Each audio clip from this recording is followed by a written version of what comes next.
Hi everybody! Today I want to talk about AI art and why it freaks me out.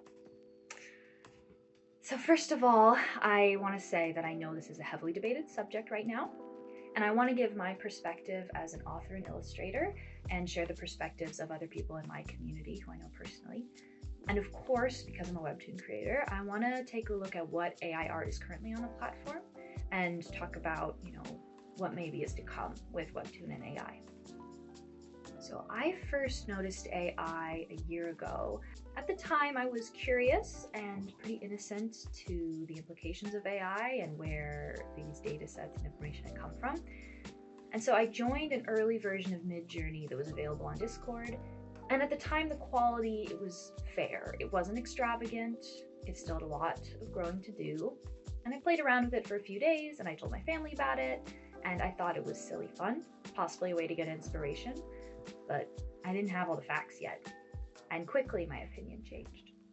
So in May, I was working at my family bookstore, and we received copies of a new book called Fractal Noise, and me and my brother immediately noticed that something was off about this cover, and we weren't the only one. Many people online were calling out the publisher for using AI art instead of hiring an artist to create the cover.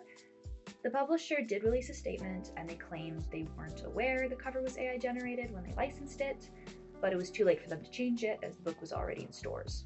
And since then, the amount of AI art I've seen has grown exponentially, both online and in the bookstore. So I feel like I'm always on the lookout for it. So I'd like to show you a few covers that are AI generated. This one is a children's picture book. It's called Alice and Sparkle, and the entire book is AI generated. This was the creator's choice. This book, House of Earth and Blood, used an AI generated wolf. Stricken had an AI generated image of a girl. And these covers for Danny F. Santos's books, there's a long article about how he creates his covers himself. And so these are different samples for his covers. And I wanted to share these because all of these are available through bookstore websites. So I'm assuming they're all either traditionally published or they are on distribution sites. And I also want to be clear that some of these are self-published. Sometimes the author or creator chose to use AI, but often the publisher has full say over the cover and the author has no say over their cover designs. So if you see a book that has AI art and you're not a fan of AI art, I would say don't immediately blame the author because you never know if they had a say or not. Most of the time they do not. So like I said, my community is full of authors and illustrators, and many of my friends have discovered that their work has been used to train AI without their consent. And I'm not gonna spend today diving deep into the lawsuits regarding AI and copyright or the writer's strike in Hollywood. I think these are all fascinating lawsuits to look into, but they're a little too complicated to dive into right now, and some of them aren't resolved yet, so we'll have to see how those play out later. But I will share a few of the data sets that have come to light that creators are really angry about. And what's common about all of these data sets is that they collect work without asking for a creator's permission and without alerting the creator that the work is being used to train AI. And many creators feel that it's wrong that a company should profit from using their work without compensating them. A lot of people think you should be able to choose if your work is being used to train AI. It should be an opt-in policy, not an opt-out policy. So the first one of these data sets I want to talk about is called the Midjourney Style List. This is a spreadsheet that was made public, and it lists over 16,000 artists whose work is allegedly used to train AI. So this allows Midjourney to mimic those creators' styles. There's also the Layson 5B dataset. This contains over 5 billion images collected from the internet, and some of those are copyrighted.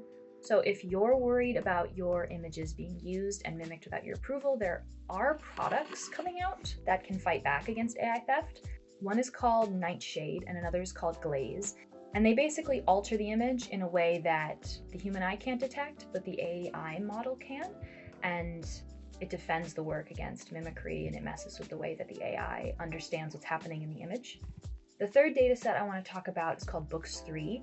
and it contains little less than 200,000 books, mainly published in the last 20 years. And I found a statement made by someone who claims to have created Books 3, and they say that they believe Books 3 will have no impact on authors. But if you ask my author friends, they would disagree. Some of them have searched the database to see if and how many of their books are being used to train AI, and for some of them, it's a lot. If you want to know if your work is being used to train AI, you can look up Book 3 through The Atlantic. They have a search mechanism for you, and if you want to look up to see if your art has been used, you can go to Have I Been Trained and search for yourself. I doubted my work was on there. I don't feel like I'm significant enough to be on there, but actually 4 of my comic covers are, so that's surprising. So companies have already shown they're willing to use AI over hiring artists. Granted, sometimes the company doesn't realize a product is AI generated, but often they do. And what's really interesting is there are a lot of companies that cater to the art community that are using AI, so those ones are getting a lot of backlash. This is including Adobe,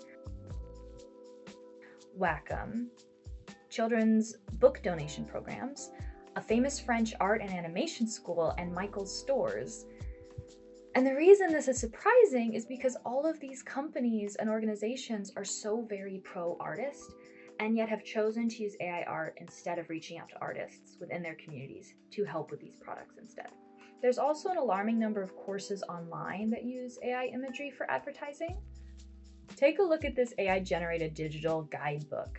It's supposed to teach you how to draw, but no person drew these. How about these? These teach you how to make children's books. What really bothers me about these courses and these products is that it gives a false impression that the people creating them are experts in their fields, right? That, oh, this is going to be something that's really useful, really helpful. I've gained wisdom through years of experience, let me give it to you. But so many of these are produced through AI, and they have no wisdom in these fields. They're just there to either teach you how to use AI or to prey on people who desperately want to develop their art skills and fall victim to buying these low quality products. I've been thinking a lot about this. Will AI impact Webtoon? You know, a year ago, I thought it wouldn't, but there are already Webtoons that use AI, and Webtoon has yet to make a statement regarding their overall opinion of AI on their platform. I feel like they will eventually have to say something because they do present very specific guidelines, and so I think eventually it will just fall under their standard guideline procedures. But I think it's going to get really blurry because of copyright issues if an AI story gets enough readership and they want to apply for the ad revenue program. I think that could be a bit complicated. And one of the things people are debating right now is whether if you produce an AI image, if you actually own the copyright over it or not, and people are saying you don't. So if you were creating these stories, would you own the copyright to your story? Probably not. It's a very big gray area we're still discovering, and we have to see how it plays out. So I want to show you the Webtoons that I did find that use AI. And before I say their names, I want to really ask you guys not to go bother these creators. I want to use this moment for analysis and understanding and not to spread hate comments. A lot of these comics already have angry comments and the creators don't need more. So this first one I want to point out is called Paintings and Photographs. And a lot of people have talked about this already. It's only a couple episodes, it's a short story. This is basically one big metaphor, and it's very on the nose.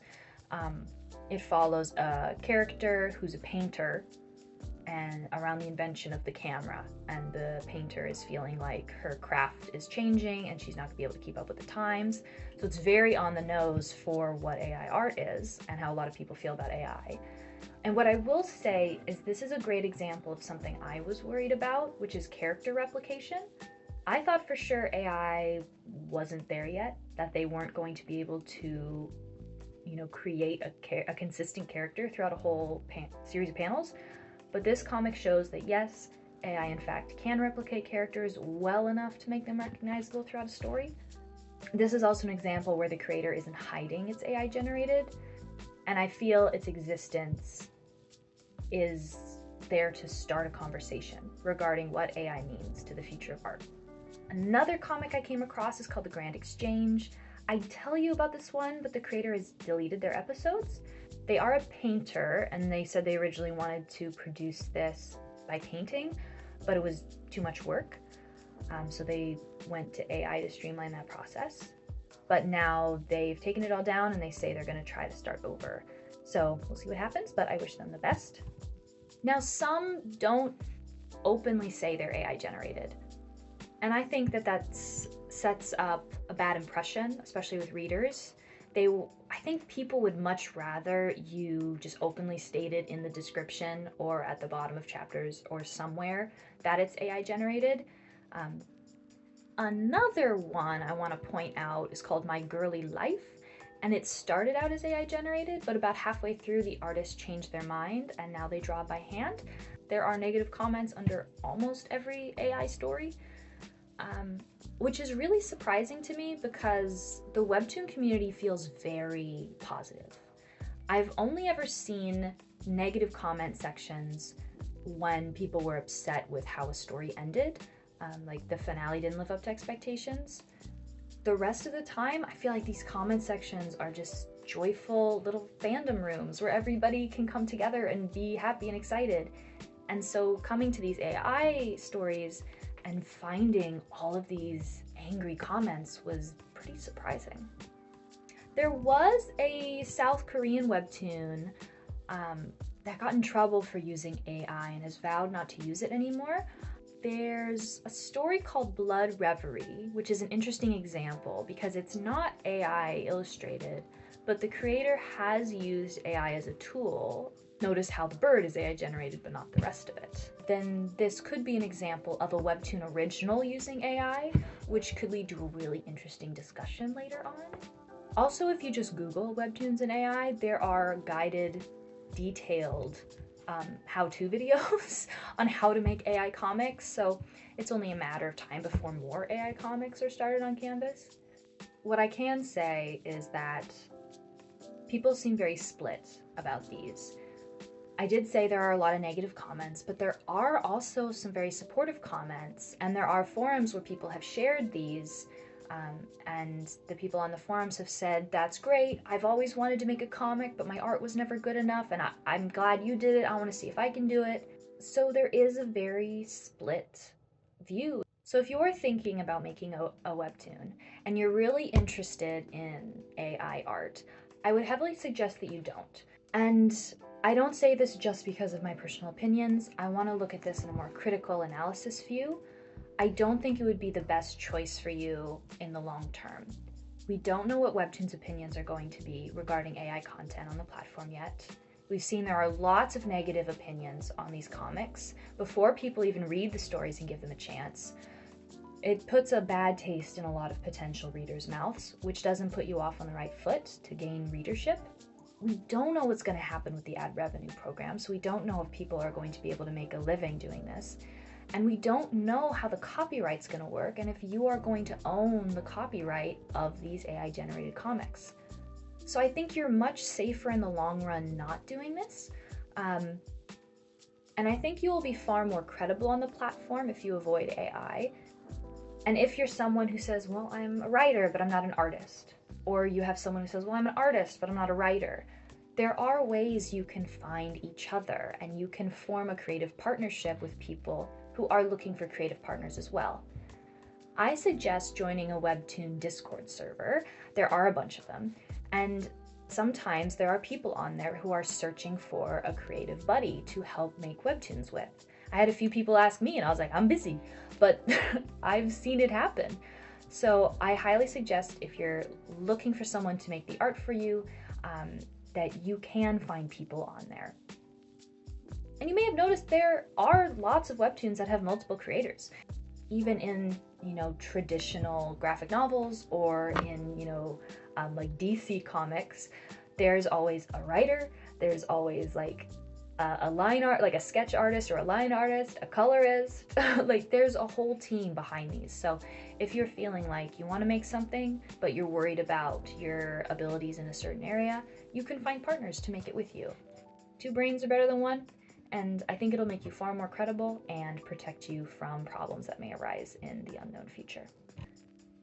But as the internet fills with AI content, you know, I just hope that eventually we reach a point where we crave genuine handmade work once again, and we can turn back to creators to give us something a bit deeper.